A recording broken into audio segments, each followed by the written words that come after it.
10th standard social chapter 9 post independent India. ನೋಡಿ, previous ಕ್ಲಾಸಲ್ಲಿ ನಾವು ಇಂಡಿಯನ್ ಫ್ರೀಡಮ್ ಸ್ಟ್ರಗಲ್ ಬಗ್ಗೆ ತಿಳ್ಕೊಂಡ್ವಿ. ಜೊತೆಗೆ ಗಾಂಧೀಜಿಯವರು ಯಾವ ರೀತಿ ಫ್ರೀಡಮಲ್ಲಿ ಇನ್ವಾಲ್ವ್ ಆಗಿದ್ದರು ಫ್ರೀಡಮ್ ಸ್ಟ್ರಗಲಲ್ಲಿ, ಅದ್ರ ಬಗ್ಗೆ ನೋಡಿದ್ವಿ. ಸುಭಾಷ್ ಚಂದ್ರ ಬೋಸ್ ಅವರು, ಜವಾಹರ್ಲಾಲ್ ನೆಹರು ಅವರು, ಇವರೆಲ್ಲರ ಬಗ್ಗೆ ಕೂಡ ನಾವು ತಿಳ್ಕೊಂಡಿದ್ವಿ. ಇಂಡಿಪೆಂಡೆನ್ಸ್ ಬರೋವರೆಗೂ ಏನಾಯಿತು ಅಷ್ಟು ಈ ಚಾಪ್ಟರ್ಸಲ್ಲಿ ಕವರ್ ಆಗಿದೆ.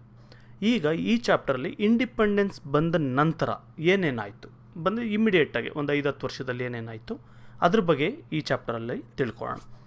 ಏನೇನು ಕಲಿತೀರಾ, ಆಬ್ಜೆಕ್ಟಿವ್ಸ್ ಏನು, effects of partition of India ಅಂದರೆ ಇಂಡಿಯಾ ಪಾರ್ಟಿಷನ್ ಆಗಿದ್ದರಿಂದ ಏನೇನಾಯಿತು, ರೆಫ್ಯೂಜಿ ಇಶ್ಯೂಸ್ ಅಂದರೆ ಬರೀ ದೇಶ ಮಾತ್ರ ಪಾರ್ಟಿಷನ್ ಆಗಿಲ್ಲ, ಇಲ್ಲಿರೋ ಜನ ಅಲ್ಲಿಗೆ ಹೋದರು, ಅಲ್ಲಿರೋ ಜನ ಇಲ್ಲಿಗೆ ಬಂದರು, ಅಲ್ಲಿ ಏನೇನಾಯಿತು ಪ್ರಾಬ್ಲಮ್ಸ್ ಅದು ನೋಡೋಣ. Reorganisation of States. ನೋಡಿ, ಇಂಡಿಯಾ ಬಂದಾಗ ಟೋಟಲಾಗೆ ಎಷ್ಟೊಂದು ದೇಶಗಳಿತ್ತು, 564 ದೇಶ ಏನೋ ಚಿಕ್ಕ ಚಿಕ್ಕ ದೇಶಗಳೆಲ್ಲ ಥರ ಇತ್ತು. ಅದೆಲ್ಲ ಯುನೈಟ್ ಮಾಡಿ ಒಂದು ದೊಡ್ಡ ದೇಶ ಇಂಡಿಯಾ ಥರ ಸ್ಟೇಟ್ ಮಾಡಿದ್ರು, ಅಥವಾ ಒಂದು ಇಂಡಿಯನ್ ಸ್ಟೇಟ್ ಅಥವಾ ಇಂಡಿಯನ್ ನೇಷನ್ ಅಂತ ಒಂದು ಕ್ರಿಯೇಟ್ ಮಾಡಿದ್ವಿ. ಅದರಲ್ಲಿ ಫರ್ದರ್ ಕರ್ನಾಟಕ, ತಮಿಳ್ನಾಡು ಈ ಥರ ಡಿವೈಡ್ ಮಾಡಬೇಕಲ್ವ ಅಡ್ಮಿನಿಸ್ಟ್ರೇಷನ್ಗೋಸ್ಕರ. ಅದು ಯಾವ ರೀತಿ ಆಯಿತು, ಅದು problems of formation of government form ಮಾಡೋದ್ರಲ್ಲಿ ಏನೇನು ಪ್ರಾಬ್ಲಮ್ ಆಯಿತು. ಜೊತೆಗೆ ಇನ್ನೊಂದು important, integration of princely states. ನಾನು ಹೇಳಿದ್ನಲ್ಲ, ಚಿಕ್ಕ ಚಿಕ್ಕ ಪೀಸ್ ಆಗಿತ್ತು, ಒಂದಷ್ಟು ಜನ ಪಾಕಿಸ್ತಾನಕ್ಕೆ ಸೇರ್ತೀವಿ, ಒಂದಷ್ಟು ಜನ ಇಂಡಿಪೆಂಡೆಂಟ್ ಆಗಿರ್ತೀವಿ ಅಂತ ಇದ್ರು ಅಂತ. ಆ ಇಂಡಿಪೆಂಡೆಂಟ್ ಆಗಿದ್ದಂಥ ಪ್ರಿನ್ಸ್ಲಿ ಸ್ಟೇಟ್ಸು ಅಥವಾ ಪಾಕಿಸ್ತಾನಕ್ಕೆ ಜಾಯ್ನ್ ಆಗ್ತೀವಿ ಅಂತ ಹೇಳ್ತಾ ಇದ್ದಂಥ ಪ್ರಿನ್ಸ್ಲಿ ಸ್ಟೇಟ್ಸ್ ಏನಿದೆ ಅವನ್ನ ಯಾವ ರೀತಿ ಇಂಡಿಯಾದೊಳಗೆ ಸೇರಿಸ್ಕೊಂಡ್ವಿ. ಆಲ್ಮೋಸ್ಟ್ ಅಲ್ಲಿ ಸುಮಾರು ಇದನ್ನು ಇಂಡಿಯಾದೊಳಗೆ ಸೇರಿಸ್ಕೊಂಡ್ವಿ, ಯಾವುದೋ ಒಂದು ಕೆಲವು ಬಿಟ್ಟರೆ. Okay, 1947 August 15th was A day of trouble as well as Joy for India. ನೋಡಿ, ಇಂಡಿಯಾಗೆ ಇಂಡಿಪೆಂಡೆನ್ಸ್ ಬಂದಿದ್ದು August 15th 1947, ಇದೆಲ್ಲರಿಗೂ ಗೊತ್ತು. ಈ ದಿನ ನಾವು ಸೆಲೆಬ್ರೇಟ್ ಮಾಡ್ತೀವಿ. ಆದರೆ ಇಂಡಿಪೆಂಡೆನ್ಸ್ ಬಂದಿದ್ದ ಟೈಮಲ್ಲಿ ಇದಕ್ಕೆ ಸೆಲೆಬ್ರೇಟ್ ಮಾಡಬೇಕಾ ಅಥವಾ ಬೇಜಾರು ಮಾಡ್ಕೊಳ್ಬೇಕಾ ಅಂತ ಗೊತ್ತಾಗಿರಲಿಲ್ಲ. ಯಾಕೆಂದರೆ ಒಂದು ಕಡೆ ಇಂಡಿಪೆಂಡೆನ್ಸ್ ಬಂತು ಅಂತ ಖುಷಿ, ಇನ್ನೊಂದು ದೇಶ ಪಾರ್ಟಿಷನ್ ಆಯಿತು ಅಂತ ಅಂದ್ಬಿಟ್ಟು ದುಃಖ, ಜೊತೆಗೆ ಕಷ್ಟಗಳು. ಯಾಕೆಂದರೆ ಪಾರ್ಟಿಷನ್ ಆಗಿರುತ್ತೆ ಇಂಡಿಯಾ, ಅದರಿಂದ ಸುಮಾರು ಪಾಪ್ಯುಲೇಷನ್ ಎಕ್ಸ್ಚೇಂಜ್ ಅಂತ ನಡೆಯುತ್ತೆ, ಅದರಿಂದ ಸುಮಾರು ಜನ, ಲಕ್ಷಾಂತರ ಜನಕ್ಕೆ ಪ್ರಾಬ್ಲಮ್ ಆಗಿರುತ್ತೆ, ಮತ್ತು ಸಾವಿರಾರು ಜನ ಸತ್ತೋಗಿರ್ತಾರೆ. Independence was earned with a lot of sacrifices and difficulties. ನಾವು ಕಷ್ಟಪಟ್ಟು ಇಂಡಿಪೆಂಡೆನ್ಸ್ನ ತೊಗೊಂಡಿರ್ತೀವಿ, ಎಷ್ಟೊಂದು ತ್ಯಾಗಗಳು ಮಾಡಿ. Partition of the country had also created a lot of problems. Indian ಪಾರ್ಟಿಷನಿಂದ ಸುಮಾರು ಪ್ರಾಬ್ಲಮ್ಸ್ ಕೂಡ ಕ್ರಿಯೇಟ್ ಆಗಿರುತ್ತೆ. Before learning how the government handled this situation, we need to analyse the situation that was created. ಮೊದಲು ಈ ಪ್ರಾಬ್ಲಮ್ನ ಲಾಸ್ಟಿಗೆ solve ಮಾಡಿದ್ರು government ಅವರು. ಆದರೆ ಅವ್ರು ಸಾಲ್ವ್ ಮಾಡೋದ್ರೆ ಯಾವ ರೀತಿ ಅಂತ ತಿಳ್ಕೊಳ್ಳೋದಕ್ಕೂ ಬದಲು ಈ ಸಿಚುವೇಷನ್ ಯಾವ ರೀತಿ ಇತ್ತು, ಆವಾಗ ನಮಗೆ ಅದರದ್ದು ಒಂದು ಇಂಟೆನ್ಸಿಟಿ ಗೊತ್ತಾಗತ್ತೆ. On the first hand, the partition of the country had created new problems.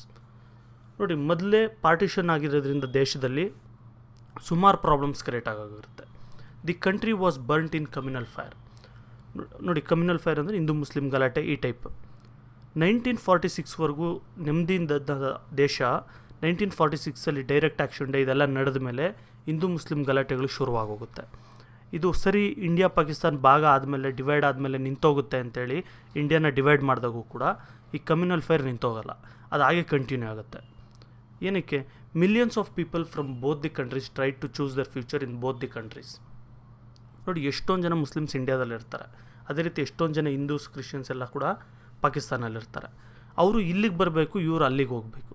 ಈ ಥರ ಪಾಪ್ಯುಲೇಷನ್ ಎಕ್ಸ್ಚೇಂಜ್ ಆಗೋಕ್ಕೆ ಹೋದಾಗ ಅಲ್ಲಿ ಸುಮಾರು ಜನ ದರೋಡೆಗಳಾಗೋದು, ಕಳ್ತನಗಳಾಗೋದು, ಈ ಥರ ಎಲ್ಲ ಸುಮಾರು ಆಗಿಬಿಟ್ಟು ಲಕ್ಷಾಂತರ ಜನ ಸತ್ತೋಗ್ತಾರೆ. ಲಕ್ಷಾಂತರ ಜನ ಎಫೆಕ್ಟ್ ಆಗ್ತಾರೆ, ಆದರೆ ಸಾವಿರಾರು ಜನ ಸತ್ತೋಗಿರ್ತಾರೆ. It was a great challenge to offer shelter and food to refugees who arrived in to the country. ಇದ್ರ ಜೊತೆಗೆ ಏನಾಯ್ತು ಅಂತ ಹೇಳಿದ್ರೆ, ಈಗ ರೆಫ್ಯೂಜೀಸ್ ಬರ್ತಾರಲ್ಲ ಇಂಡಿಯಾಗೆ ಅಂತಂದ್ಬಿಟ್ಟು ಬರ್ತಾರಲ್ಲ ಪಾಕಿಸ್ತಾನಿಂದ, ಇವ್ರಿಗೆ ಶೆಲ್ಟರ್ ಕೊಡಬೇಕು, ಇರೋಕ್ಕೆ ಮನೆ ಥರ ಏನಾದರೂ ಒಂದು ಗುಡಿಸಲು ಥರ ಆದರೂ ಕೊಡಬೇಕು. ಯಾಕಂದರೆ ಇರೋಕ್ಕೆ ಮಳೆಗೆ ಮತ್ತು ಬಿಸಿಲಿಗೆಲ್ಲ ತಡಿಬೇಕಲ್ಲ. ಜೊತೆಗೆ ಫುಡ್ ಕೊಡಬೇಕು, ಊಟ ಕೊಡಬೇಕು. ಊಟ ಇವಾಗಾದರೂ ತುಂಬ ನಮ್ಮ ಹತ್ರ ಸ್ಕೇರ್ಸಿಟಿ ಇಲ್ಲ, ಯಾರು ಬೇಕಾದ್ರೂ ಊಟ ಕೊಡ್ತಾರೆ. ಆದರೆ ಆ ಟೈಮಲ್ಲಿ ಊಟಕ್ಕೂ ಕೂಡ ತುಂಬ ಕಷ್ಟ ಇತ್ತು. ಅಂಥ ಟೈಮಲ್ಲಿ ಇದೆಲ್ಲ ನಡೆದಿತ್ತು. ಇವ್ರಿಗೆಲ್ಲ ಊಟ ಕೊಡೋಕ್ಕೆ, ಶೆಲ್ಟರ್ ಕೊಡೋಕ್ಕೆ ತುಂಬ ಕಷ್ಟ ಆಯಿತು. And also the number who arrived in India was more than the number that went into Pakistan. ನೋಡಿರಿ, ಇಂಡಿಯಾದಿಂದ ಪಾಕಿಸ್ತಾನ್ಗೆ ಹೋದವರು ತುಂಬ ಕಮ್ಮಿ, ಪಾಕಿಸ್ತಾನಿಂದ ಇಂಡಿಯಾಗೆ ಬಂದವರು ತುಂಬ ಜಾಸ್ತಿ. ಯಾಕಂದರೆ ಇಂಡಿಯಾದಲ್ಲಿ ಬಂದು ನಾವು ಮುಸ್ಲಿಮ್ಸ್ ಇರೋ ಆಗಿಲ್ಲ ಅಂತ ಹೇಳಲಿಲ್ಲ, ಇಲ್ಲಿರೋರು ಇರ್ಬೋದು, ಹೋಗೋರು ಹೋಗ್ಬೋದು, ನಿಮ್ಮ ಇಷ್ಟ ಅಂತ ಹೇಳಿದ್ವಿ. ಆದರೆ ಪಾಕಿಸ್ತಾನಲ್ಲಿ ಆ ಥರ ಇಲ್ಲ. ಅಲ್ಲಿ ಬೇರೆ ರಿಲಿಜನ್ ಅವ್ರು ಯಾರ್ಯಾರು ಇದ್ದಾರೆ, ಕ್ರಿಶ್ಚಿಯನ್ಸ್ ಇರ್ಬೋದು, ಹಿಂದೂಸ್ ಇರ್ಬೋದು, ಇವರೆಲ್ಲ ಕಂಪಲ್ಸರಿ ಇಂಡಿಯಾಗೆ ಹೋಗಬೇಕು ಅಂತೇಳಿ ಓಡಿಸ್ಬಿಟ್ಟಿರ್ತಾರೆ. ಇದೊಂದು ಪ್ರಾಬ್ಲಮ್ ಅಂತ ಹೇಳಿದ್ರೆ, ಇನ್ನೊಂದು ಪ್ರಾಬ್ಲಮ್ ಬಂದು integration of princely States into the federal structure of India. ನೋಡಿ ಏನಂತ ಹೇಳಿದ್ರೆ, ನಾನು ಸುಮಾರು ಸರಿ ಹೇಳಿದ್ದೀನಿ ನಿಮಗೆ, ಇಂಡಿಯಾಗೆ ಇಂಡಿಪೆಂಡೆನ್ಸ್ ಬಂದಂಥ ಟೈಮಲ್ಲಿ ಒಂದು ದೇಶ ಇರಲಿಲ್ಲ, 562 ದೇಶ ಥರ ಇತ್ತು. ಪ್ರಿನ್ಸ್ಲಿ ಸ್ಟೇಟ್ಸ್ ಅಂತ ಕರೀತಾರೆ, ಚಿಕ್ಕ ಚಿಕ್ಕ ಥರ ಸ್ಟೇಟ್ಸ್, ದೇಶ, ರಾಜ್ಯ, ಕಿಂಗ್ಡಮ್ ಏನಾದರೂ ಅಂದ್ಕೊಳ್ಳಿ, ಆ ಟೈಪ್ ಇತ್ತು. ಅದರದ್ದೊಂದು ಮ್ಯಾಪ್ ತೋರಿಸ್ತೀನಿ, ಆಗ ನಿಮ್ಗೆ ಅದರದ್ದು ಏನು ಪ್ರಾಬ್ಲಮ್ ಅಂತ ಗೊತ್ತಾಗುತ್ತೆ. ನೋಡಿ, ಇದು ಆಗ ಇಂಡಿಪೆಂಡೆಂಟ್ ಇಂಡಿಯಾ ಅಥವಾ ಇಂಡಿಪೆಂಡೆನ್ಸ್ ಬರೋದಕ್ಕೆ ಮೊದಲಿದ್ದಂಥ ಇಂಡಿಯಾ. ಇಲ್ಲಿ ಯಾವ್ದು ಈ ಕಲರ್ ಇದೆ ನೋಡಿ, ಇಲ್ಲಿ ಬ್ರಿಟಿಷ್ ಇಂಡಿಯಾ ಅಂತ ಹೈಲೈಟ್ ಆಗಿದೆ ಈ ಜಾಗಗಳು. ಇದನ್ನು ಮಾತ್ರ ಬ್ರಿಟಿಷವ್ರು ಕಂಟ್ರೋಲ್ ಮಾಡ್ತಾಯಿದ್ರು. ಓಕೆ, ಇನ್ನು ಯಾವ ಒಂದು ಪಾರ್ಟ್ನೂ ಅವ್ರು ಕಂಟ್ರೋಲ್ ಮಾಡ್ತಾ ಇರಲ್ಲ, ಅಂದರೆ ಇಂಡೈರೆಕ್ಟಾಗಿ ಕಂಟ್ರೋಲ್ ಮಾಡ್ತಾಯಿದ್ರು ಅಷ್ಟೇ, ಡೈರೆಕ್ಟಾಗಿ ಕಂಟ್ರೋಲ್ ಮಾಡ್ತಾ ಇರಲಿಲ್ಲ. ಈ ಥರ ಇಂಡೈರೆಕ್ಟಾಗಿ ಕಂಟ್ರೋಲ್ ಮಾಡೋವಂಥವೇ 562 ಇತ್ತು. ಸರ್, ಇಲ್ಲೇನು 2 ಕಲರ್ 3 ಕಲರ್ ಇದೆ, ನೀವು 562 ಹೇಳ್ತಾ ಇದ್ದೀರಾ, 3-4 ಅಷ್ಟೇ ಇಲ್ವ ಇದ್ದಿದ್ದು ಅಂದ್ಕೊಂಬಿಡಿ. ನೋಡಿ, ಹೈದ್ರಾಬಾದ್ ಇದೆಯಲ್ಲ, ಇದು ಒಂದು ಸ್ಟೇಟು. ಈ ಬಸ್ತರ್ ಅಂತ ಏರಿಯಾ ಇದೆಯಲ್ಲ, ಇಲ್ಲಿ ಒಂದೇ ಸ್ಟೇಟ್ ಅಲ್ಲ, ಇದರಲ್ಲಿ ಸುಮಾರು ಸ್ಟೇಟ್ಸ್ ಇರುತ್ತೆ, ಇಲ್ಲಿ ಸುಮಾರು ಸ್ಟೇಟ್ಸ್ ಇರುತ್ತೆ, ಈ ಥರ. ಓಕೆ, ಯಾವುದೂ ಒಂದು ಸ್ಟೇಟ್ ಅಲ್ಲ, ಈ ಥರ 562 ಸ್ಟೇಟ್ ಇರುತ್ತೆ. ಇದರಲ್ಲಿ 2 ಭಾಗ ಮಾಡಿಬಿಟ್ಟು ಪಾಕಿಸ್ತಾನ, ಅಲ್ಲಿ ಬ್ರಿಟಿಷ್ ಅವ್ರು ಏನು ರೂಲ್ ಮಾಡ್ತಾಯಿದ್ರು, ಇಷ್ಟು ಜಾಗನ ಪಾಕಿಸ್ತಾನಕ್ಕೆ ಕೊಟ್ಬಿಟ್ರು, ಮತ್ತು ಇಷ್ಟು ಜಾಗನೂ ಪಾಕಿಸ್ತಾನಕ್ಕೆ ಕೊಡ್ತಾರೆ, ಬೆಂಗಾಲಲ್ಲಿ ಅಂತ ಹೇಳ್ಬಿಟ್ಟು. ಮಿಕ್ಕಿದ್ದನ್ನೆಲ್ಲ ನೀವು ಇಂಡಿಯಾಗೆ ಬೇಕಾ ಪಾಕಿಸ್ತಾನಕ್ಕೆ ಬೇಕಾ ಸೆಲೆಕ್ಟ್ ಮಾಡ್ಕೊಳ್ಳಿ ಅಂತ ಹೇಳ್ಬಿಡ್ತಾರೆ. ಆಗ ಸುಮಾರು ಜನ ಇಂಡಿಯಾನ ಸೆಲೆಕ್ಟ್ ಮಾಡ್ಕೊಳ್ತಾರೆ ಇಲ್ಲಿ ಒಳಗಿರೋರು.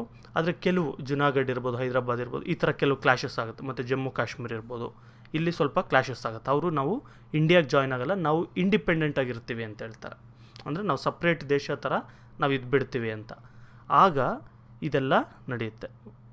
ಸರ್ದಾರ್ ವಲ್ಲಭಾಯ್ ಪಟೇಲ್ ಅವ್ರು ಬರ್ತಾರೆ, ನೋಡೋಣ ಏನಾಗುತ್ತೆ ಅಂತ. Most of the states after showing initial hesitations agreed to join the Indian federal structure. ಎಷ್ಟೊಂದು ದೇಶಗಳೆಲ್ಲ ಅಥವಾ ಸ್ಟೇಟ್ಸ್ ಎಲ್ಲ ಏನಾಯಿತು, ಇಂಡಿಯಾನ ಜಾಯ್ನ್ ಆಯಿತು. ಮೊದಲು ಬೇಡ ಅಂದರು, ಆಮೇಲೆ ಜಾಯ್ನ್ ಆದರು. But Kashmir and Junagadh in north and Hyderabad in south did not agree to join the federal structure easily. ನಾನು ಹೇಳಿದ್ನಲ್ಲ, ಕಾಶ್ಮೀರ್, ಜುನಾಗಢ್ ಮತ್ತು ಹೈದರಾಬಾದಲ್ಲಿ ಸ್ವಲ್ಪ ಪ್ರಾಬ್ಲಮ್ಸ್ ಆಯಿತು, ಯಾಕಂದರೆ ಅವರು ಅಷ್ಟು ಈಸಿಯಾಗಿ ಬರಲಿಲ್ಲ. Sardar Vallabhbhai Patel handled this challenge efficiently and won success. Sardar Vallabhbhai Patel ಅವರು ಐರನ್ ಮ್ಯಾನ್ ಆಫ್ ಇಂಡಿಯಾ ಅಂತ ಕೂಡ ಕರಿತೀವಿ. ಇವರು ಇದನ್ನು ಎಫಿಷಿಯೆಂಟ್ಲಾಗಿ ಇದನ್ನು ಹ್ಯಾಂಡಲ್ ಮಾಡಿಬಿಟ್ಟು ಒಳ್ಳೆ ಸಕ್ಸಸ್ ತೊಗೊಂಬಂದರು. ಅಂದರೆ ಲಾಸ್ಟ್ಗೆ ಈ ಮ್ಯಾಪಲ್ಲಿ ನೋಡ್ಬೋದು, ಈ ಪಾಕಿಸ್ತಾನ್ ರೀಜನ್ ಮತ್ತು ಬಾಂಗ್ಲಾದೇಶ್ ರೀಜನ್ ಬಿಟ್ಟರೆ ಮಿಕ್ಕಿದೆಲ್ಲ ಇಂಡಿಯಾದೊಳಗೆ ಇದೆ. ಎಲ್ಲೂ ಸಪ್ರೇಟ್ ದೇಶ ಅಂತ ಇಲ್ಲ, ಎಕ್ಸೆಪ್ಟ್ ಗೋವಾ. ಈ ಗೋವಾ ಒಂದು ಸಪ್ರೇಟಾಗಿತ್ತು. ಇದು 1964-65 ನಾವು ಅದನ್ನು ಆಕ್ಯುಪೈ ಮಾಡ್ಕೊಂಡ್ವಿ. ಈ was successful in protecting the internal security of the nation. ಆಗ ಇಂಟರ್ನಲ್ ಸೆಕ್ಯೂರಿಟಿ ಕಾಪಾಡೋದ್ರಲ್ಲಿ ಕೂಡ ಇವರು ಸಕ್ಸಸ್ಫುಲ್ ಆಗ್ತಾರೆ. ಈ also set in motion the task of attaining national integration.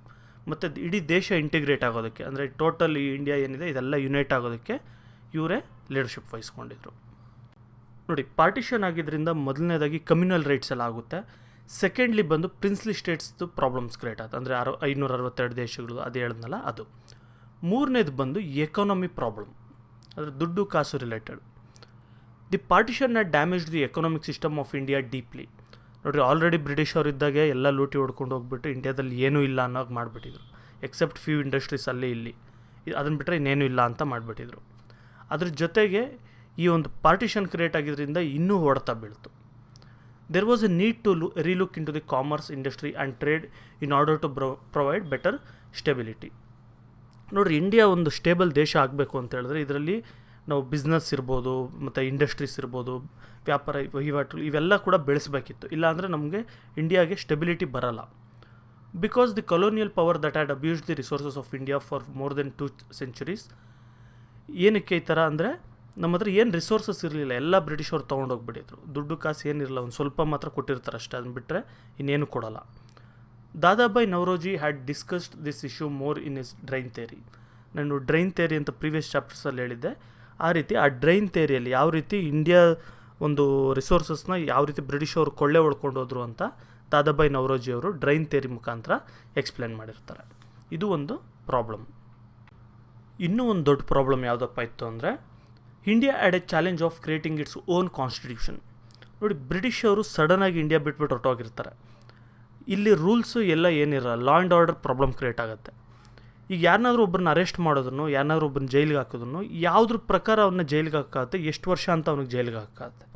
ಕಳ್ತನ ಮಾಡಿರೋನು, ಕೊಲೆ ಮಾಡಿರೋನು, ಅಥವಾ ರಾಬ್ರಿ ಮಾಡಿರೋನು, ಈ ಥರ ಸುಮಾರು ಇರುತ್ತೆ. ಅವೆಲ್ಲದಕ್ಕೂ ಕೂಡ ಲಾ ಎಲ್ಲಿಂದ ಬರಬೇಕು, ಒಂದು ಕಾನ್ಸ್ಟಿಟ್ಯೂಷನಿಂದ ಬರಬೇಕು. ಆದರೆ ನಮ್ಮ ಹತ್ರ ಕಾನ್ಸ್ಟಿಟ್ಯೂಷನ್ನೇ ಇರಲಿಲ್ಲ ಮೇಯ್ನು. ಅದು ಒಂದು ದೊಡ್ಡ ಪ್ರಾಬ್ಲಮ್ ಕ್ರಿಯೇಟ್ ಆಗುತ್ತೆ. India had to find its stability under the new constitution and had to emerge as democratic republic.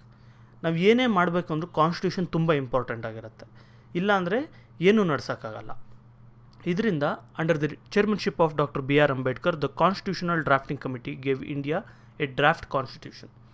ಆಗ B.R. ಅಂಬೇಡ್ಕರ್ ಅವರು ಅವರ ಲೀಡರ್ಶಿಪ್ಪಲ್ಲಿ ಒಂದು ಡ್ರಾಫ್ಟ್ ರೆಡಿ ಮಾಡ್ತಾರೆ, ಅಂದರೆ ಒಂದು ಕಾನ್ಸೆಪ್ಟ್ ರೆಡಿ ಮಾಡ್ತಾರೆ, ಈ ಥರ ನಮ್ಮ ಕಾನ್ಸ್ಟಿಟ್ಯೂಷನ್ ಇರುತ್ತೆ ಅಂತ. ಅದನ್ನು ಕಾನ್ಸ್ಟಿಟ್ಯೂಯೆಂಟ್ ಅಸೆಂಬ್ಲಿ ಅವರು ಒಪ್ಕೊಂಡು ಇಂಡಿಯಾಗೆ ಕಾನ್ಸ್ಟಿಟ್ಯೂಷನ್ನ ಅಡಾಪ್ಟ್ ಮಾಡ್ಕೊಳ್ತಾರೆ. ಅದಕ್ಕೆ ನಾವು ರಿಪಬ್ಲಿಕ್ ಡೇನ ಸೆಲೆಬ್ರೇಟ್ ಮಾಡೋದು. ಅಂದ್ರೇನು, ಇಂಡಿಯಾಗೆ ಇಂಡಿಪೆಂಡೆನ್ಸ್ ಬಂದಿದ್ದು 1947 ಆಗಸ್ಟ್ 15th. ಆದರೆ ಇಂಡಿಯಾ ಒಂದು ರಿಪಬ್ಲಿಕ್ ಆಗಿ, ಒಂದು ದೇಶ ಆಗಿ ಫಾರ್ಮ್ ಆಗಿದ್ದು ಬಂದು 1950 January 26th. ಯಾಕಂದರೆ ಆ ದಿನದಿಂದ ನಮ್ಮ ಒಂದು ಕಾನ್ಸ್ಟಿಟ್ಯೂಷನ್ ಎಫೆಕ್ಟಿಗೆ ಬಂತು, ರೂಲ್ಸ್ಗಳೆಲ್ಲ ಶುರುವಾಯಿತು. ಅದಕ್ಕೆ ಆ ದಿನನ ರಿಪಬ್ಲಿಕ್ ಡೇನ ಕೂಡ ಅಷ್ಟೇ ಇಂಪಾರ್ಟೆಂಟ್ ಡೇ ಅಂತ ಸೆಲೆಬ್ರೇಟ್ ಮಾಡ್ತೀವಿ. This enabled the strengthening of executive, legislature and judiciary. ಈ ಒಂದು ಕಾನ್ಸ್ಟಿಟ್ಯೂಷನ್ ಬಂದ ಮೇಲೆ ನಮ್ಮಲ್ಲಿದ್ದಂಥ ಎಕ್ಸಿಕ್ಯೂಟಿವ್ ಅಂದರೆ ಆಫೀಸರ್ಸ್ ಇರ್ಬೋದು, ಮಿನಿಸ್ಟರ್ಸ್ ಇರ್ಬೋದು, ಇವರೆಲ್ಲ, ಲೆಜಿಸ್ಲೇಟಿವ್ ಅಂದರೆ MLA MP ಗಳು ಇವರು, ಜುಡಿಷರಿ ಅಂದರೆ ಕೋರ್ಟಲ್ಲಿ ಲಾಯರ್ಗಳು, ಜಡ್ಜ್ಗಳು, ಇವರೆಲ್ಲರಿಗೂ ಕೂಡ ಒಂದು ಚೂರು ಸ್ಟ್ರೆಂತ್ ಅಂತ ಬಂತು. ಆಗ ಒಂದು ದೇಶ ಮುಂದೆ ನಡೆಯೋದಕ್ಕೆ ಶುರುವಾಯಿತು. ಈಗ ಇನ್ನೂ ಒಂದು ಪ್ರಾಬ್ಲಮ್ ಇದೆ ನೋಡಿ. ನಮ್ಮ ಪ್ರಾಬ್ಲಮ್ ಒಂದಕ್ಕೆ ನಿಲ್ಲಲ್ಲ, 4 ಆಯಿತು, ಈಗ 5ನೇದು ಹೇಳ್ತಾ ಇದ್ದೀನಿ. India had to protect its freedom that was after years of struggle from its enemies. ನೋಡಿ, ನಮ್ಗೆ ಇಂಡಿಪೆಂಡೆನ್ಸ್ ಬಂದಿದ್ದ ತಕ್ಷಣ ಇನ್ನೊಂದು ಏನಾಯ್ತು ಅಂತ ಹೇಳಿದ್ರೆ, ನಮ್ಮ ದೇಶಕ್ಕೆ ಇಂಡಿಪೆಂಡೆನ್ಸ್ ಬಂತು, ಆದರೆ ಇಂಡಿಪೆಂಡೆನ್ಸ್ನ ಕಾಪಾಡ್ಕೊಳ್ಬೇಕು. ನಮ್ಮ ಶತ್ರುಗಳಿರ್ತಾರೆ. ಯಾರು ಶತ್ರುಗಳು? ಇಮ್ಮಿಡಿಯೇಟಾಗಿ Pakistan. It started strengthening its military forces also. India ಏನು ಮಾಡಬೇಕಾಯಿತು, ಇಮ್ಮಿಡಿಯೇಟಾಗಿ ಅದ್ರ ಮಿಲಿಟ್ರಿ ಫೋರ್ಸ್ ಕೂಡ ಸ್ಟ್ರೆಂಥನ್ ಮಾಡಬೇಕಾಯಿತು. ನೋಡಿ, ಇಲ್ಲಿ ಏನಂತ ಹೇಳಿದ್ರೆ, ಮಿಲಿಟ್ರಿ ನಮ್ಮದು ಇಂಡಿಪೆಂಡೆನ್ಸ್ ಬಂದಾಗ ಕೂಡ ಸುಮಾರಾಗಿತ್ತು, ಅಂದರೆ ಇಷ್ಟು ಸ್ಟ್ರಾಂಗ್ ಇರಲಿಲ್ಲ, ಆದರೆ ಒಂದು ಸುಮಾರು ರೇಂಜ್ಗೆ ಇಂಡಿಯನ್ ಮಿಲಿಟ್ರಿ ಕೇಪಬಲ್ ಆಗಿತ್ತು ಆಗಲಿಂದ ಕೂಡ. The present military power of India is nowhere inferior to anyone ನಾವು.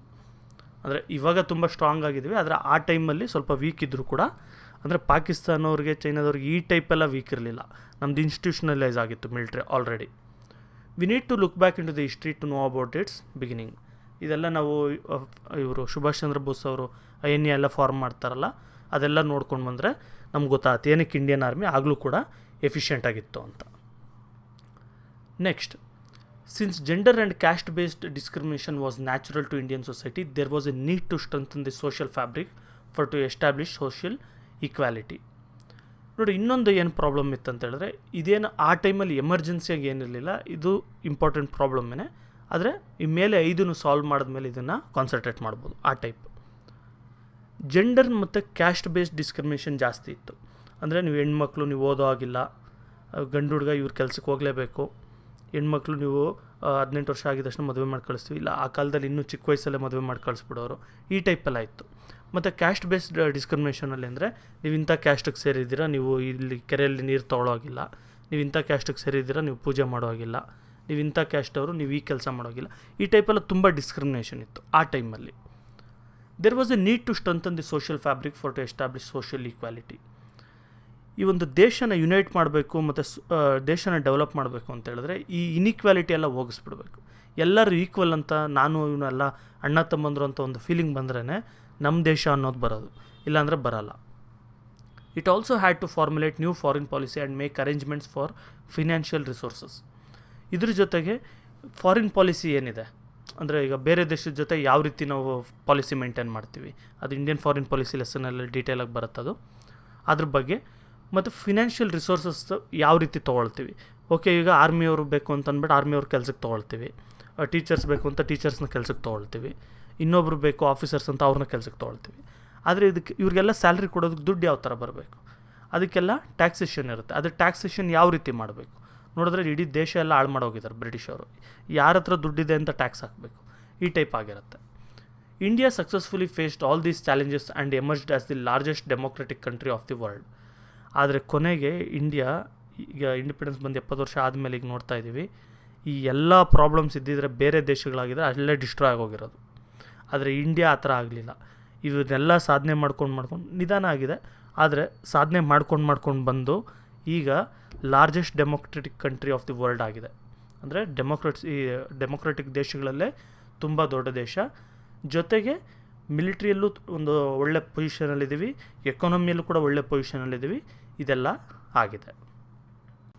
ಕಮ್ಯುನಲ್ ವೈಲೆನ್ಸ್ ನೋಡಿ, ಕಮ್ಯುನಲ್ ವೈಲೆನ್ಸ್ ಅಂತ ಹೇಳಿದ್ರೆ ಎರಡು ಒಂದು ಧರ್ಮಗಳೇನಿರುತ್ತೆ, ಹಿಂದೂ, ಮುಸ್ಲಿಂ, ಕ್ರಿಶ್ಚಿಯಾನಿಟಿ, ಜೈನ್, ಈ ಥರ ಇವ್ರು ಯಾರಾದರೂ ಮಧ್ಯದಲ್ಲಿ ಗಲಾಟೆಗಳು ನಡೀತು ಅಂದರೆ, ಅಲ್ಲಿ ಏನಾದರೂ ಬಡದಾಟ ನಡೀತು ಅಂದರೆ ಅದನ್ನು ಕಮ್ಯುನಲ್ ವೈಲೆನ್ಸ್ ಅಂತ ಕರೀತಾರೆ. It is said that people have lost more lives in communal violence than in wars. ನೋಡಿ, ಇಡೀ ಪ್ರಪಂಚದಲ್ಲಿ ಎಷ್ಟು ಯುದ್ಧಗಳು ನಡೆದಿದೆಯೋ ಅದರಲ್ಲಿ ಸತ್ತಿರೋರಿಗಿಂತ ಈ ಕಮ್ಯುನಲ್ ವೈಲೆನ್ಸಲ್ಲಿ ಸತ್ತಿರೋ ಜನಗಳು ತುಂಬ ಜಾಸ್ತಿ ಇದ್ದಾರೆ. ಅಂದರೆ ನೀವು ಇದ್ರದ್ದು ಎಫೆಕ್ಟ್ಸ್ ಏನು ಅಂತ ನೋಡ್ಬೋದು. ಅಂದರೆ ಯುದ್ಧಗಳಲ್ಲಿ ಸಾಯೋರಿಗಿಂತ ಈ ಕಮ್ಯುನಲ್ ವೈಲೆನ್ಸಲ್ಲಿ ಸಾಯೋರೇ ಜಾಸ್ತಿ. The clash that takes place on the grounds of religion creates panic in all societies. ಈ ರಿಲಿಜನ್ಗೋಸ್ಕರ ಜನಗಳ ಮಧ್ಯೆ ಏನು ಕಿತ್ತಾಟ ನಡೆಯುತ್ತೆ, ಕ್ಲಾಶ್ ನಡೆಯುತ್ತೆ, ಇದರಿಂದ ಸೊಸೈಟಿಯಲ್ಲಿರೋ ಎಲ್ಲರ ಜನಕ್ಕೂ ಕೂಡ ಭಯ ಕ್ರಿಯೇಟ್ ಆಗುತ್ತೆ. Historically India's experience is not so different. ನೋಡಿ, ಇಂಡಿಯಾ ತೊಗೊಂಡ್ವಿ ಅಂತ ಹೇಳಿದ್ರೆ ಈ ಕಮ್ಯುನಲ್ ವೈಲೆನ್ಸ್ ಇಂಡಿಯಾದಲ್ಲೂ ಕೂಡ ನಡ್ಕೊಂಬಂದಿದೆ, ಹಿಸ್ಟಾರಿಕಲಿ ನಡ್ಕೊಂಬಂದಿದೆ. ಅಂದರೆ ಪ್ರತಿಯೊಂದು 50 ವರ್ಷ ಹಿಂದೆ, 100 ವರ್ಷ ಹಿಂದೆ ಈ ಥರ ನಡೀತಾನೆ ಇದೆ. India is A country of many religions. ನೋಡಿರಿ, ಇಂಡಿಯಾದಲ್ಲಿ ಒಂದು ರಿಲಿಜನ್ ಇಲ್ಲ. ಬೇರೆ ದೇಶ ಎಲ್ಲ ನೋಡ್ಬೋದು, ಒಂದು ಡಾಮಿನೆಂಟ್ ರಿಲಿಜನ್ ಇರುತ್ತೆ, ಬೇರೆ ಬೇರೆ ರಿಲಿಜನವರು ಸ್ವಲ್ಪ ಇರ್ತಾರೆ. ಆದರೆ ಇಂಡಿಯಾ ಆ ಥರ ಅಲ್ಲ. ಇಲ್ಲಿ ಯಾವುದೋ ಒಂದು ಡಾಮಿನೆಂಟ್ ರಿಲಿಜನ್ ಅಂತ ಇಲ್ಲ. ಹಿಂದೂಸ್ ಜಾಸ್ತಿ ಇದ್ದರೂ ಕೂಡ ಮುಸ್ಲಿಮ್ಸ್ಗೂ ಕ್ರಿಶ್ಚಿಯನ್ಸ್ಗೂ ಅದೇ ರೀತಿಯೇ ಈಕ್ವಾಲಿಟಿ ಕೊಡ್ತೀವಿ. It had to become a country of different religions due to numerous invasions of foreign rulers. ನೋಡಿ, ಏನಕ್ಕೆ ಈ ಥರ ಡಿಫ್ರೆಂಟ್ ರಿಲಿಜನ್ಸ್ ಆಯಿತು ಅಂದರೆ, ಇಂಡಿಯಾದಲ್ಲಿ ಎಷ್ಟೊಂದು ಜನ ಫಾರಿನ್ ರೂಲರ್ಸ್ ಮತ್ತು ಫಾರಿನ್ ಇನ್ವೇಡರ್ಸ್ ಎಲ್ಲ ಇಂಡಿಯಾನ ಅಟ್ಯಾಕ್ ಮಾಡ್ತಾ ಇರ್ತಾರೆ. ಅಟ್ಯಾಕ್ ಮಾಡಿ ಇಲ್ಲಿ ರೂಲ್ ಕೂಡ ಮಾಡ್ತಾ ಇರ್ತಾರೆ. ಇದರಿಂದ ಎಷ್ಟೊಂದು ಜನ ಮುಸ್ಲಿಮಾಗಿ ಕನ್ವರ್ಟ್ ಆಗಿರ್ತಾರೆ, ಎಷ್ಟೊಂದು ಜನ ಕ್ರಿಶ್ಚಿಯಾನಿಟಿಗೆ ಕನ್ವರ್ಟ್ ಆಗಿರ್ತಾರೆ. ಈ ರೀತಿ this diversity was used by the British to create divide and rule policy. ಈ ಡೈವರ್ಸಿಟಿನ ಯೂಸ್ ಮಾಡಿಕೊಂಡೆ ಬ್ರಿಟಿಷ್ ಅವರು ಡಿವೈಡ್ ಆ್ಯಂಡ್ ರೂಲ್ ಪಾಲಿಸಿ ಮಾಡ್ತಾರೆ. ಅಂದರೆ ಏನು, ಈಗ ಬೆಕ್ಕದೊಂದು ಕತೆ ನೋಡಿದ್ದೀರಲ್ಲ, ಬೆಕ್ಕು ಮತ್ತು ಕೋತಿದು, ಎರಡು ಬೆಕ್ಕು ಕಿತ್ತಾಡ್ತಾ ಇರತ್ತೆ ರೊಟ್ಟಿಗೆ, ಕೋತಿ ಬಂದು ನ್ಯಾಯ ಮಾಡೋದು ತಕಡಿ ಇಟ್ಕೊಂಡು. ಆ ಟೈಪಲ್ಲಿ ಬ್ರಿಟಿಷ್ ಅವರು ಇದನ್ನು ಯೂಸ್ ಮಾಡ್ಕೊಳಕ್ಕೆ ನೋಡ್ತಾರೆ. With this religious suspicions entering public life later leaded to communal violence. ಈ ರೀತಿ ರಿಲಿಜಿಯಸ್ ಸಸ್ಪಿಷನ್ಸ್ ಕ್ರಿಯೇಟ್ ಮಾಡಿ, ಒಬ್ಬರ ಮೇಲೆ ಒಬ್ಬರಿಗೆ ಸಸ್ಪಿಷನ್ಸ್ ಕ್ರಿಯೇಟ್ ಮಾಡಿ, ಡೌಟ್ಸ್ ಕ್ರಿಯೇಟ್ ಮಾಡಿದ್ರೆ ಪಬ್ಲಿಕಲ್ಲಿ ಬಿಟ್ಟರೆ ಅದು ಆಮೇಲೆ ಕಮ್ಯುನಲ್ ವೈಲೆನ್ಸ್ ಆಗಿ ಟರ್ನ್ ಆಗುತ್ತೆ. Like this Hindu Muslim clashes took a nasty turn and resulted in many communal clashes later leading to untold miseries. ಈ ರೀತಿ ಬ್ರಿಟಿಷ್ ಅವ್ರು ಕ್ರಿಯೇಟ್ ಮಾಡಿದ್ದು. ಅದಕ್ಕೂ ಮೊದಲೇನು ಅಷ್ಟ ಇದಿರಲಿಲ್ಲ, ನಡೀತಾ ಇತ್ತು, ಆದರೆ ಕೆಲವು ಕಡೆ ಚಿಕ್ಕದಾಗಿ ನಡೀತಾ ಇತ್ತು. ಆದರೆ ಬ್ರಿಟಿಷ್ ಅವ್ರು ಯಾವಾಗ ಇದರಲ್ಲಿ ಕೈ ಇಟ್ಟರು ಆವಾಗ ಇದು ತುಂಬ ದೊಡ್ಡದಾಯಿತು, ಹಿಂದೂ ಮುಸ್ಲಿಂ ಕ್ಲಾಶಸ್ಸು, ಮತ್ತು ಇಷ್ಟೊಂದು ಕಷ್ಟಗಳು ಕೂಡ ಅನುಭವಿಸಿದ್ರು ಜನ. As a result, when India was partitioned in 1947, the north India had to face a lot of communal violence. ನೋಡಿ, ಇದರಿಂದ ಏನಾಯಿತು, 1947 ಇಂಡಿಯಾ ಪಾರ್ಟಿಷನ್ ಆದಮೇಲೆ ನಾರ್ತ್ ಇಂಡಿಯಾದಲ್ಲಿ ಮೇಯ್ನಾಗೆ, ನೋಡಿ ಸೌತ್ ಇಂಡಿಯಾದಲ್ಲಿ ಅಷ್ಟೇನು ನಡೆದಿರಲಿಲ್ಲ, ಆ್ಯಕ್ಚುಲಿ ನಾರ್ತ್ ಇಂಡಿಯಾದಲ್ಲಿ ತುಂಬ ಜಾಸ್ತಿ. ಅಲ್ಲಿ ಎಷ್ಟೊಂದು ಕಮ್ಯುನಲ್ ಕ್ಲಾಶಸ್ ಎಲ್ಲ ನಡೆಯುತ್ತೆ. Lakhs of Hindus and Muslims died in communal clashes. ಲಕ್ಷಾಂತರ ಹಿಂದೂಗಳು, ಮುಸ್ಲಿಮ್ಸು ಎಲ್ಲರೂ ಸತ್ತೋಗ್ತಾರೆ. ಕಮ್ಯುನಲ್ ಕ್ಲಾಶ್ ಆಯ್ತು ಅಂದರೆ ಬರೀ ಹಿಂದೂಸ್ ಇಲ್ಲ, ಬರೀ ಮುಸ್ಲಿಮ್ಸ್ ಸಾಯಲ್ಲ, ಎಲ್ಲರೂ ಸಾಯ್ತಾರೆ. ಆದರೆ ಸತ್ತಿರೋರು 3/4 ಜನ ಅಮಾಯಕರೇ ಇರ್ತಾರೆ. When India was celebrating its independence in new Delhi, Gandhiji was in Noakhali and other places in meeting the victims, consoling them. ನೋಡಿ, ಇಂಡಿಯಾಗೆ ಇಂಡಿಪೆಂಡೆನ್ಸ್ ಬಂದಾಗ ಎಲ್ಲ ಖುಷಿ ಪಡ್ತಾ ಇರೋಂಥ ಟೈಮಲ್ಲಿ, ಇಂಡಿಪೆಂಡೆನ್ಸ್ ಡೇ ಸೆಲೆಬ್ರೇಟ್ ಮಾಡ್ತಾ ಇರೋ ಟೈಮಲ್ಲಿ ಗಾಂಧೀಜಿ ಮತ್ತು ಕೆಲವು ಲೀಡರ್ಸ್ ಎಲ್ಲ ಎಲ್ಲೆಲ್ಲಿ ಕಮ್ಯುನಲ್ ವೈಲೆನ್ಸ್ ನಡೆದಿರುತ್ತೆ ಅಲ್ಲಿ ವಿಕ್ಟಿಮ್ಸ್ ಇರ್ತಾರೆ, ಅವ್ರಿಗೆ ಸಮಾಧಾನ ಹೇಳ್ಕೊಂಡು ಅಲ್ಲಿ ಅವರು ಮೀಟಿಂಗ್ ಮಾಡ್ತಾಯಿದ್ರು. ಈ ಥರ ಸಿಚುವೇಶನ್ ಕ್ರಿಯೇಟ್ ಆಗಿರುತ್ತೆ. Nehru, who was the first prime minister of independent India, could settle is administration on the basis of priority and could calm down the communal violence within months after independence. ನೋಡಿ, ನೆಹರು ಅವರು first prime minister ಆಗ್ತಾರೆ. ನೋಡಿ, ಸುಮಾರು ಜನ ಹೇಳ್ತಾರೆ ನೆಹರು ಅವ್ರು ಹಂಗೆ ಮಾಡಿದ್ರು ಹಿಂಗೆ ಮಾಡಿದ್ರು ಅಂತ, ಆದರೆ ಆ ಟೈಮಲ್ಲಿ ಪ್ರಾಬ್ಲಮ್ಸ್ ಕೂಡ ಅದೇ ಥರ ಇತ್ತು. ನೆಹರು ಅವರು ಪ್ರೈಮ್ ಮಿನಿಸ್ಟರ್ ಆಗಿದ ತಕ್ಷಣ ಇವ್ರ ಅಡ್ಮಿನಿಸ್ಟ್ರೇಷನ್ ಎಲ್ಲ ಸೆಟಲ್ ಮಾಡಿಕೊಂಡು ಇಮ್ಮಿಡಿಯೇಟಾಗಿ ಮಂತ್ಸಲ್ಲೇ, ಕೆಲವು ತಿಂಗಳಲ್ಲೇ ಈ ಕಮ್ಯುನಲ್ ವೈಲೆನ್ಸ್ ನಿಂತೋಗೋ ರೀತಿ ಮಾಡ್ತಾರೆ. The evil violence that emerge during the communal violence made Nehru to think about forming a secular nation. ಈ ರೀತಿ ಒಂದು ಕಮ್ಯುನಲ್ ವೈಲೆನ್ಸ್ ಕ್ರಿಯೇಟ್ ಆಯ್ತಲ್ಲ, ಇದರಿಂದ ನಮ್ಮ ದೇಶನ ಸೆಕ್ಯುಲರ್ ದೇಶ ಆಗಿ ಮಾಡಬೇಕು ಅಂತ ನೆಹರು ಅವರು ಯೋಚನೆ ಮಾಡಿದ್ರು. ಸೆಕ್ಯುಲರ್ ಅಂದರೆ ಆ್ಯಕ್ಚುಲಿ ಅದ್ರ ಮೀನಿಂಗ್ ಬೇರೆ ಇದೆ, ಇಂಡಿಯಾದಲ್ಲಿ ಅದಕ್ಕೆ ಮೀನಿಂಗ್ ಚೇಂಜ್ ಮಾಡಿದ್ದೀವಿ. ರಿಯಲ್ ಮೀನಿಂಗ್ ಬಂದು ಸೆಕ್ಯುಲರ್ ಅಂತ ಹೇಳಿದ್ರೆ ಒಂದು ಯಾವುದೇ ಚರ್ಚ್ ಇರ್ಬೋದು, ದೇವಸ್ಥಾನ ಇರ್ಬೋದು, ಮಸೀದಿ ಇರ್ಬೋದು, ಅಥವಾ ರಿಲಿಜಿಯಸ್ ಪೀಪಲ್ ಇರ್ಬೋದು, ಇವರು ಗವರ್ನಮೆಂಟ್ ಪಾಲಿಸಿನ ಇನ್ಫ್ಲುಯೆನ್ಸ್ ಮಾಡೋ ಹಾಗಿಲ್ಲ. ಅಂದರೆ ನೀವು ನಮ್ಮ ರಿಲಿಜನ್ ಪ್ರಕಾರ ರೂಲ್ ಮಾಡಿರಿ ಅಂತ ಹೇಳೋಗಿಲ್ಲ. ಅದು ಆ್ಯಕ್ಚುಲಿ ಸೆಕ್ಯುಲರ್ ಅಂತ ಹೇಳಿದ್ರೆ. ಆದರೆ ಇಲ್ಲಿ ಸೆಕ್ಯುಲರ್ ಅಂತ ಹೇಳಿದ್ರೆ ಎಲ್ಲರೂ ಈಕ್ವಲಿಟಿ, ಎಲ್ಲ ಮುಸ್ಲಿಮು, ಹಿಂದೂ, ಕ್ರಿಶ್ಚಿಯನ್ ಎಲ್ಲ ಈಕ್ವಲ್ ಅಂತ ಆ ಥರ ಹೇಳ್ತಾರೆ. ಅದು ರಿಯಲ್ ಮೀನಿಂಗ್ ಬೇರೆ ಇದೆ. These incident help India to adopt secular principles in its constitution. ಈ ಒಂದು ಕಮ್ಯುನಲ್ ವೈಲೆನ್ಸ್ಗಳು ನಡೆದಿದ್ದು ಇದೆಲ್ಲದರಿಂದ ಇಂಡಿಯಾದವ್ರು ಏನು ಮಾಡಿದ್ವಿ, ನಾವೆಲ್ಲ ಸೆಕ್ಯುಲರ್ ಪ್ರಿನ್ಸಿಪಲ್ಸ್ನ ನಾವು ಕಾನ್ಸ್ಟಿಟ್ಯೂಷನಲ್ಲಿ ಅಡಾಪ್ಟ್ ಮಾಡ್ಕೊಂಡ್ವಿ. ದೋ leaders like Maulana Abdul Kalam Azad and Khan Abdul gar Khan oppose the idea of Pakistan, they could not stop the partition of India. ನೋಡಿ, ಈಗ ಹೇಳ್ತೀವಿ ಮೊಹಮ್ಮದ್ ಅಲಿ ಜಿನ್ನಾ ಹಿಂಗೆ ಪಾರ್ಟಿಷನ್ ಮಾಡಿಕೊಂಡ್ರು, ಪಾಕಿಸ್ತಾನ ಸಪ್ರೇಟ್ ಮಾಡಿದ್ರು ಅಂತ. ಆದರೆ ಇಂಡಿಯಾದಲ್ಲಿದ್ದಂಥ ಇಂಡಿಯನ್ ಮುಸ್ಲಿಮ್ಸ್ ಅಂತ ಫೀಲ್ ಆಗೋಂಥ ಎಷ್ಟೋ ಜನ ಈ ಥರ ಪಾರ್ಟಿಷನ್ ಆಗಬಾರ್ದು, ನಾವು ಜೊತೆಲೇ ಇರಬೇಕು ಅಂತ ಕೂಡ ಎಷ್ಟೊಂದು ಜನ ಹೇಳಿದರು. ಅದರಲ್ಲಿ ಮೌಲಾನಾ ಅಬ್ದುಲ್ ಕಲಾಂ ಆಜಾದ್ ಮತ್ತು ಖಾನ್ ಅಬ್ದುಲ್ ಗಾರ್ ಖಾನ್ ಕೂಡ ಒಬ್ಬರು. Even now the communal clashes have continued. ನೋಡಿರಿ, ಈಗ 70 ವರ್ಷ ಆಯ್ತಲ್ಲ ಇದೆಲ್ಲ ನಡೆದು, ಈಗ ಕಮ್ಯುನಲ್ ಕ್ಲಾಶಸ್ ನಿಂತೋಗಿದೆಯಾ ಅಂತ ಹೇಳಿದ್ರೆ ಇಲ್ಲ, ಈಗಲೂ ಕೂಡ ನಡೆಯುತ್ತೆ. ಆದರೆ ಚಿಕ್ಕಗೆ ನಡೆಯುತ್ತೆ ಅಷ್ಟೇ, ಸುಮ್ಮನೆ ಎಲ್ಲೋ ಒಂದು ಕಡೆ. ಆದರೆ ಮೊದಲು ನಡೆದಿದ್ದ ಥರ ಇಲ್ಲ, ಇವಾಗೆಲ್ಲ ಜನ ಬುದ್ಧಿ ಕಲ್ತಿದ್ದಾರೆ. There are international angles to communal violence. ನೋಡಿ, ಕಮ್ಯುನಲ್ ವೈಲೆನ್ಸ್ ಅಂತ ಹೇಳಿದ್ರೆ ಬರೀ ಇಂಡಿಯಾದಲ್ಲಿ ಇಲ್ಲೇನೋ ಪ್ರಾಬ್ಲಮ್ ಆಯಿತು ಅಷ್ಟಕ್ಕೆ ಮಾತ್ರ ಇರಲ್ಲ, ಇಂಟರ್ನ್ಯಾಷನಲ್ ಆ್ಯಂಗಲ್ಗಳು ಕೂಡ ಇರುತ್ತೆ. ಬೇರೆ ದೇಶದವ್ರು ಎತ್ಕಟ್ಟವು ಇವೆಲ್ಲ ಕೂಡ ನಡೀತಾ ಇರುತ್ತೆ. The constitution of India had accepted religion as A personal choice of the individual. ನೋಡಿ, ನಮ್ಮ ಕಾನ್ಸ್ಟಿಟ್ಯೂಷನ್ ಪ್ರಕಾರ ನಾವು ಅದನ್ನೇ ಫಾಲೋ ಮಾಡಬೇಕು, ಬೇರೆ ದೇಶದವ್ರು ಏನು ಹೇಳಿದ್ರು ಅಂತ ನಾವು ಕೇಳೋ ಆಗಿಲ್ಲ. ನಮ್ಮ ಕಾನ್ಸ್ಟಿಟ್ಯೂಷನ್ ಏನು ಹೇಳುತ್ತೆ, ರಿಲಿಜನ್ ಅನ್ನೋದು ಒಬ್ಬ ವ್ಯಕ್ತಿಗೆ ಸಂಬಂಧಪಟ್ಟಿದ್ದು. ಅಂದರೆ ನಾನು ಹಿಂದೂ ಆಗಿರ್ತೀನೋ ಮುಸ್ಲಿಮ್ ಆಗಿರ್ತೀನೋ ಅದು ನನಗೆ ಸಂಬಂಧಪಟ್ಟಿದ್ದು, ಅದು ಬೇರೆಯವರು ಅದರಲ್ಲಿ ಇಂಟರ್ಫಿಯರ್ ಆಗೋಗಿಲ್ಲ, ಇಷ್ಟು ಹೇಳಿದೆ. ಮತ್ತು ನಾನು ಬೇರೆಯವ್ರ ಇದರಲ್ಲಿ ಹೋಗಿ ಇಂಟರ್ಫಿಯರ್ ಆಗೋಗಿಲ್ಲ, ನಾನು ಏನು ಫಾಲೋ ಮಾಡ್ತೀನಿ ಅದು ನನ್ನಿದು, ಇಷ್ಟು ಮಾತ್ರ ಹೇಳಿದೆ. It forces a situation where India remains secular country. ನಮ್ಮ ಕಾನ್ಸ್ಟಿಟ್ಯೂಷನ್ ಆಶಯ ಏನಿದೆ, ಇಂಡಿಯಾ ಒಂದು ಸೆಕ್ಯುಲರ್ ದೇಶ ಆಗಿರೋ ಥರ ನೋಡಿದೆ. ಅಂದರೆ ಯಾವ ಒಂದು ರಿಲಿಜನ್ನು ಮೇಲೆ ಅಲ್ಲ, ಯಾವ ರಿಲಿಜನ್ನು ಕೀಳಲ್ಲ, ಎಲ್ಲ ಈಕ್ವಲ್ ಅನ್ನೋ ಥರ. The Indians need to understand this intention of the constitution and live accordingly. Indians ಎಲ್ಲ ಏನು ಮಾಡಬೇಕು, ಈ ಕಾನ್ಸ್ಟಿಟ್ಯೂಷನ್ ಏನು ಹೇಳಿದೆ ಇದನ್ನು ಅರ್ಥ ಮಾಡ್ಕೊಳ್ಬೇಕು, ನಾವು ಏನಕ್ಕೆ ಸೆಕ್ಯುಲರ್ ದೇಶ ಆಗಿರಬೇಕು ಅನ್ನೋದನ್ನು ಅರ್ಥ ಮಾಡ್ಕೊಳ್ಬೇಕು, ಮತ್ತು ಅದ್ರ ಪ್ರಕಾರನೇ ಮುಂದೆ ಹೋಗ್ಬೇಕಾಗತ್ತೆ. ರೆಫ್ಯೂಜಿ ಕ್ರೈಸಿಸ್, ಇದು ಆಲ್ರೆಡಿ ಹೇಳಿದೆ. ಏನು ರೆಫ್ಯೂಜಿ ಕ್ರೈಸಿಸ್ ಅಂತ ಹೇಳಿದ್ರೆ, ಇಂಡಿಯಾದಿಂದ ಪಾಕಿಸ್ತಾನ್ಗೆ ಹೋಗೋ ಜನ, ಅಲ್ಲಿಂದ ಇಂಡಿಯಾಗೆ ಬರೋ ಜನನ ಇವ್ರನ್ನ ರೆಫ್ಯೂಜೀಸ್ ಅಂತ ಕರಿತೀವಿ. ಅಂದರೆ ಮನೆ ಮಠ ಎಲ್ಲ ಕಳ್ಕೊಂಡು ವಲಸೆ ಹೋಗ್ತಾ ಇದ್ದಾರೆ ಅಂತ. Soon after the partition refugee crisis became a huge problem. ನೋಡಿ, ಪಾರ್ಟಿಷನ್ ಬಂದಿದ್ದ ತಕ್ಷಣ ಇಮ್ಮಿಡಿಯೇಟಾಗಿ ರೆಫ್ಯೂಜಿ ಕ್ರೈಸಿಸ್ ತುಂಬ ದೊಡ್ಡ ಪ್ರಾಬ್ಲಮ್ ಆಗಿಬಿಡುತ್ತೆ. During this period millions of people try to find future in either of the country. ನೋಡಿ, ಲಕ್ಷಾಂತರ ಕೋಟ್ಯಾಂತರ ಜನ ಯಾವ ದೇಶಕ್ಕೆ ಹೋಗಬೇಕು, ಎಲ್ಲಿಗೆ ಹೋಗಬೇಕು, ಅಲ್ಲಿಗೆ ಹೋದರೆ ಏನು ಮಾಡೋದು, ಇವೆಲ್ಲ ಪ್ರಾಬ್ಲಮ್ಸ್ ಕ್ರಿಯೇಟ್ ಆಗಿಬಿಡುತ್ತೆ. ನೋಡಿ, ಈಗ ಒಂದು ದೇಶದಲ್ಲಿ ಇರ್ತಾರೆ, ಅಲ್ಲಿ ಹೊಲ ಆಸ್ತಿ ಮನೆ ಏನೋ ಮಾಡ್ಕೊಂಡಿರ್ತಾರೆ, ಅವ್ರು ಚಿಕ್ಕ ಪುಟ್ಟ, ಇಲ್ಲ ಹಸುಗಳು ಸಾಕ್ಕೊಂಡಿರ್ತಾರೆ, ಕುರಿಗಳು ಸಾಕ್ಕೊಂಡಿರ್ತಾರೆ. ಈಗ ಸಡನ್ನಾಗಿ ಅವ್ರು ಪಾಕಿಸ್ತಾನ್ಗೆ ಹೋಗ್ಬಿಡ್ರಿ ಅಂತಾರೆ, ಇಲ್ಲ ಅದೇ ರೀತಿ ಅವ್ರನ್ನ ಸಡನ್ನಾಗಿ ಇಂಡಿಯಾಗೆ ಹೋಗ್ಬಿಡ್ರಿ ಅಂತಾರೆ. ಆದರೆ ಹೋಗೋದು ಕೇಳೋದು ಸುಲಭ, ಹೋಗೋದು ಎಷ್ಟು ಕಷ್ಟ. ಒಂದು ಕುರಿನೂ ಏನೋ ಸಾಕ್ಕೊಂಡಿರ್ತಾನೆ, ಅದನ್ನು ತೊಗೊಂಡು ಏನು 5 ಕಿಲೋಮೀಟ್ರ್ 10 ಕಿಲೋಮೀಟ್ರ್ ಅಲ್ಲ ನಡ್ಕೊಂಡು ಹೋಗ್ಬೇಡ, ಇನ್ನೊಂದು ಮಾಡಬೇಡ ಅಂದರೆ 1000 ಕಿಲೋಮೀಟ್ರ್ಗಳು ಹೋಗಬೇಕು. ಈಗ ಬೆಂಗಳೂರಿಂದ ಪಾಕಿಸ್ತಾನ ಆಲ್ಮೋಸ್ಟ್ ಒಂದು 2000 ಕಿಲೋಮೀಟ್ರ್ ಇರುತ್ತೆ, ಅಷ್ಟು ದೂರ ನಡ್ಕೊಂಡು ಹೋಗಬೇಕು. ಇವಾಗಿರ್ತಾರೆ ಟ್ರೈನ್ಗಳು ಮತ್ತು ಬಸ್ಗಳು, ಫ್ಲೈಟ್ಗಳು ಇವೆಲ್ಲ ಇರಲಿಲ್ಲ ಆಗ, ಯಾವುದೋ ಒಂದೊಂದು ಟ್ರೈನ್ ಮಾತ್ರ ಓಡಾಡ್ತಾ ಇತ್ತು. ಇಷ್ಟು ಕಷ್ಟಗಳಿರುತ್ತೆ. ಆಸ್ತಿ ಪಾಸ್ತಿಗಳೆಲ್ಲ ಅಲ್ಲೇ ಬಿಟ್ಬಿಟ್ಟು ಎಷ್ಟೊಂದು ಜನ ಇಲ್ಲಿಗೆ ಬಂದುಬಿಟ್ರು. ಇಲ್ಲಿರೋರು ಆಸ್ತಿ ಪಾಸ್ತಿನ ಎಷ್ಟೊಂದು ಜನ ಇಲ್ಲೇ ಬಿಟ್ಬಿಟ್ಟು ಅಲ್ಲಿ ಹೊರಟೋದ್ರು. ಮತ್ತು ದಾರಿಯಲ್ಲಿ ಹೋಗುವಾಗ ಏನು ಬೇಕು ಗೋಲ್ಡು ಅಂಥದನ್ನೆಲ್ಲ ಕ್ಯಾರಿ ಮಾಡ್ತಾರಲ್ಲ, ಆಬ್ವಿಯಸ್ಲಿ ಏನೇನು ತೊಗೊಂಡೋಗೋಕ್ಕಲ್ಲ ಅದೆಲ್ಲ ಇಲ್ಲೇ ಬಿಡ್ತಾರೆ. ತೊಗೊಂಡೋಗೋಕ್ಕಾಗೋ ಅಂಥದ್ದು ಗೋಲ್ಡ್ ಮಾಡ್ಕೊಂಡು ತೊಗೊಂಡೋಗ್ತಾರೆ. ಆದರೆ ಇದನ್ನೇ ನೋಡಿಕೊಂಡು ಕೆಲವು ದರೋಡೆಕೋರರೆಲ್ಲ ಇಂಡಿಯಾದಲ್ಲೂ ಮತ್ತು ಪಾಕಿಸ್ತಾನಲ್ಲೂ ಇಬ್ಬರು ಅಟ್ಯಾಕ್ ಮಾಡ್ತಾರೆ. ಅಟ್ಯಾಕ್ ಮಾಡಿಬಿಟ್ಟು ನೋಡಿ, ಏನು ಪಾಕಿಸ್ತಾನಲ್ಲಿ ಮುಸ್ಲಿಮ್ಸ್ನ ಅಟ್ಯಾಕ್ ಮಾಡಲ್ವ ಅಂತಿಲ್ಲ, ಪಾಕಿಸ್ತಾನಲ್ಲಿರೋರು ಮುಸ್ಲಿಮ್ಸ್ನೇ ಅಟ್ಯಾಕ್ ಮಾಡಿ ಅಲ್ಲಿರೋದು ದೋಚ್ಕೊತಾರೆ. ಇಂಡಿಯಾದಲ್ಲಿರೋ ಹಿಂದೂಸೂ ಇಲ್ಲಿ ಅಟ್ಯಾಕ್ ಮಾಡಿ ಇಲ್ಲಿ ದೋಚ್ಕೊಳ್ತಾರೆ. ಈ ಥರ ಕಳ್ತನಗಳು ಕೂಡ ಕ್ರಿಯೇಟ್ ಆಗಿಬಿಡುತ್ತೆ. They had to leave their native places and move toward a place where people from their religion were a majority. ಇದು ಆಲ್ರೆಡಿ ಹೇಳಿದೆ, ಇಂಡಿಯಾ ಪಾಕಿಸ್ತಾನ ಅಂತ. Around 6 million refugees arrived in India. ಎಷ್ಟು ಜನ ಇಂಡಿಯಾಗೆ ಬರ್ತಾರೆ? 6 ಮಿಲಿಯನ್ ರೆಫ್ಯೂಜೀಸ್, ಅಂದರೆ 60 ಲಕ್ಷ ಜನ ಬರ್ತಾರೆ ಇಂಡಿಯಾದೊಳಗೆ. ದಿಸ್ ಕ್ರೈಸಿಸ್, ಆದರೆ ಇವರು ರೆಕಾರ್ಡ್ ಆಗಿರೋವಂಥದ್ದು, ಅದು ರಿಜಿಸ್ಟರ್ ಮಾಡಿಸಿರೋವಂಥ, ಅನ್ರಿಜಿಸ್ಟರ್ಡ್ ಇನ್ನೂ ಜಾಸ್ತಿ ಜನ ಬಂದಿರ್ಬೋದು. This crisis ballooned in the beginning. ಈ ಕ್ರೈಸಿಸ್ ಇಮ್ಮಿಡಿಯೇಟಾಗಿ ನೋಡಿ, ನೀವು ಅಬ್ಸರ್ವ್ ಮಾಡಿ, ಊಟಕ್ಕೆ ಕಷ್ಟಪಡ್ತಾ ಇರೋಂಥ ದೇಶ ನಮ್ಮದು ಆ ಟೈಮಲ್ಲಿ. ಅಂಥದ್ರಲ್ಲಿ 60 ಲಕ್ಷ ಜನ ಇಂಡಿಯಾ ಒಳಗೆ ಬಂದರು ಅಂದರೆ ಇವ್ರಿಗೆ ಊಟ ಎಲ್ಲಿಂದ ಕೊಡ್ತೀರಾ? ಇವ್ರಿಗೆ ಕೆಲಸಗಳು ಕೊಡಬೇಕು. ನಮಗೆ ಕೆಲಸಗಳಿಲ್ಲ ಆ ಟೈಮಲ್ಲಿ, ಎಲ್ಲ ಡಿಸ್ಟ್ರಾಯ್ ಆಗಿಬಿಟ್ಟಿದೆ ದೇಶ ಅಂಥ ಟೈಮಲ್ಲಿದು. ಆ ಟೈಪ್ ಆಗೋಗುತ್ತೆ. This crisis ballooned in the beginning, but by 1951 most of the refugees from West Pakistan were taken care of.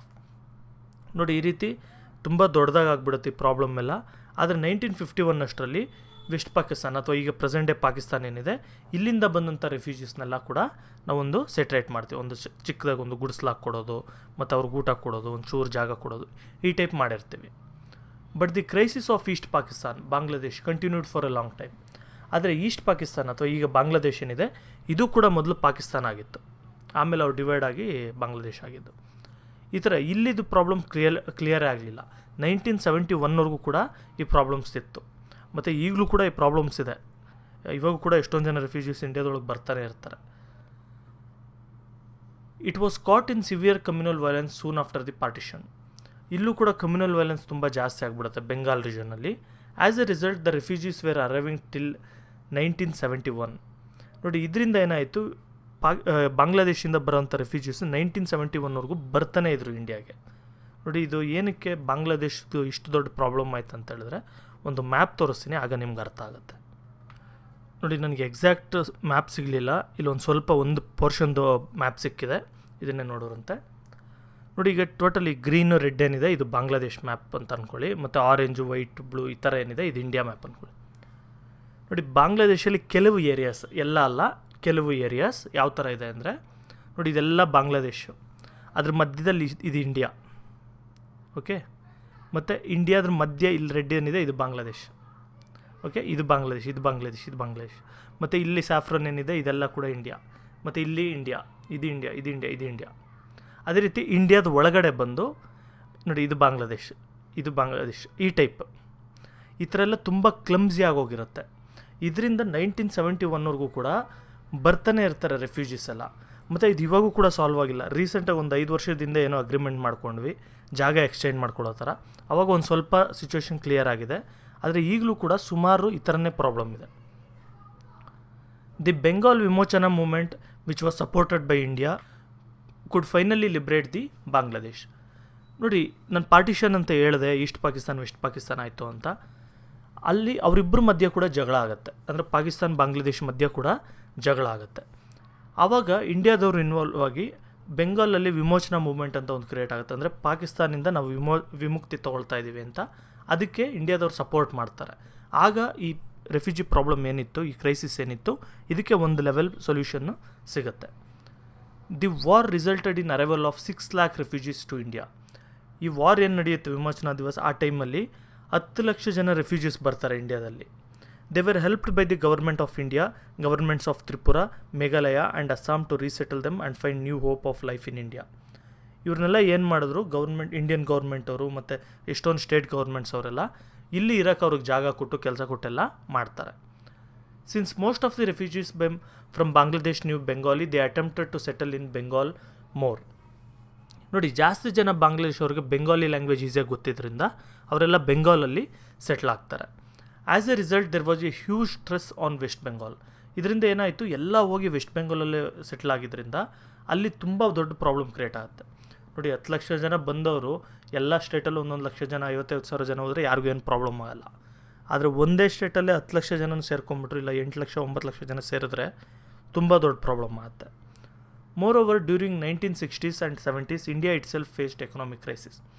ಜೊತೆಗೆ 1960s 1970ಸ್ವರೆಗೂ ಇಂಡಿಯಾಗೆ ತುಂಬ ಪ್ರಾಬ್ಲಮ್ ಇತ್ತು ಎಕನಾಮಿಕಲಿ.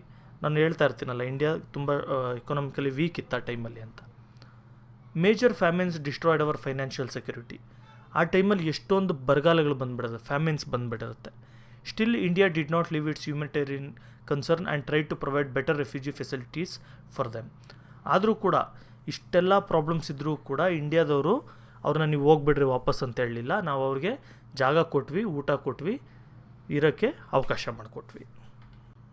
ಈಗ ಪಾಕಿಸ್ತಾನ ಆಯಿತು, ಬಾಂಗ್ಲಾದೇಶ ಆಯಿತು, ಇನ್ನೂ ಯಾವ ದೇಶದಿಂದ ಬಂದರು ರೆಫ್ಯೂಜೀಸ್ ಎಲ್ಲ ನೋಡೋಣ. The people of Tibet had arrived in our country as refugees during Nehru time. ನೋಡಿ, ನೆಹರು ಅವರು ರೂಲ್ ಮಾಡ್ತಾ ಇರೋ ಟೈಮಲ್ಲಿ 1950ಸಲ್ಲಿ ಟಿಬೆಟಿಂದ ಕೂಡ ಎಷ್ಟೋ ಜನ ಇಂಡಿಯಾಗೆ ರೆಫ್ಯೂಜೀಸ್ ಆಗಿ ಬಂದರು. ನೋಡಿ, ಈಗ ಚೈನಾದಲ್ಲಿ ಏನು ಟಿಬೆಟ್ ಪ್ರಾವಿನ್ಸ್ ಅಂತ ಇದೆ, ಅದು ಮೊದಲು ಬಂದು ಇಂಡಿಪೆಂಡೆಂಟ್ ದೇಶ ಆಗಿತ್ತು. ಆದರೆ ಅವರು ಚೈನಾದವರು ಅದನ್ನು ಆಕ್ಯುಪೈ ಮಾಡಿಕೊಂಡ್ರು. ಆಗ ಟಿಬೆಟಿಯನ್ ಲೀಡರ್ಸ್ ಕೆಲವು ಜನ, ಅವರ ದಲೈ ಲಾಮಾ ಅಂತೆಲ್ಲ ಹೇಳ್ತೀವಲ್ಲ, ಅವರು ಅವ್ರ ಫಾಲೋವರ್ಸ್ ಒಂದಷ್ಟು ಜನ ಇಂಡಿಯಾಗೆ ಬರ್ತಾರೆ. ಅದು according to one estimate there are around 1,20,000 Tibetan refugees in India. ಎಷ್ಟು ಜನ ಬರ್ತಾರೆ ಇಂಡಿಯಾಗೆ? 1,20,000 ಜನ ಟಿಬೆಟಿಯನ್ ರೆಫ್ಯೂಜೀಸ್ ಬರ್ತಾರೆ. In 1960 government of Karnataka sanctioned 3,000 acres of land to Tibetan refugees at Bailukuppe, and now it has grown as one of the major Tibetan settlement in India. ನೋಡಿ, ಇವರೆಲ್ಲ ಬರ್ತಾರೆ, ಅಲ್ಲಿಂದ ಕೂಡ ಚೈನಾದವರು ಓಡಿಸ್ತಾರೆ, ಸಾಯಿಸ್ತಾರೆ ಅಂದ್ಬಿಟ್ಟು ಓಡಿ ಬರ್ತಾರೆ. ಅವ್ರಿಗೂ ಕೂಡ ನಾವು ಆಶ್ರಯ ಕೊಡ್ತೀವಿ. ಆಶ್ರಯ ಕೊಟ್ಟು 1960 ಕರ್ನಾಟಕ ಗೌರ್ಮೆಂಟ್ ಅವ್ರು ಏನು ಮಾಡ್ತಾರೆ, ಬೈಲ್ಕುಪ್ಪೆ ಅಂತ ಒಂದು ಜಾಗ ಇದೆ, ಅಲ್ಲಿ 3,000 ಎಕರೆನ ಇವ್ರಿಗೆ ಕೊಡ್ತಾರೆ, ನೀವು ಅಲ್ಲಿದ್ದು ಜೀವನ ಮಾಡ್ಕೊಂಡು ಹೋಗ್ರಿ ಅಂತ. ಈಗ ಅದೊಂದು ತುಂಬ ಇಂಪಾರ್ಟೆಂಟ್ ಟಿಬೆಟಿಯನ್ ಸೆಟಲ್ಮೆಂಟ್ ಆಗಿ ಕೂಡ ಕನ್ವರ್ಟ್ ಆಗಿದೆ. In spite of all these problems their arrival has enriched our cultural diversity.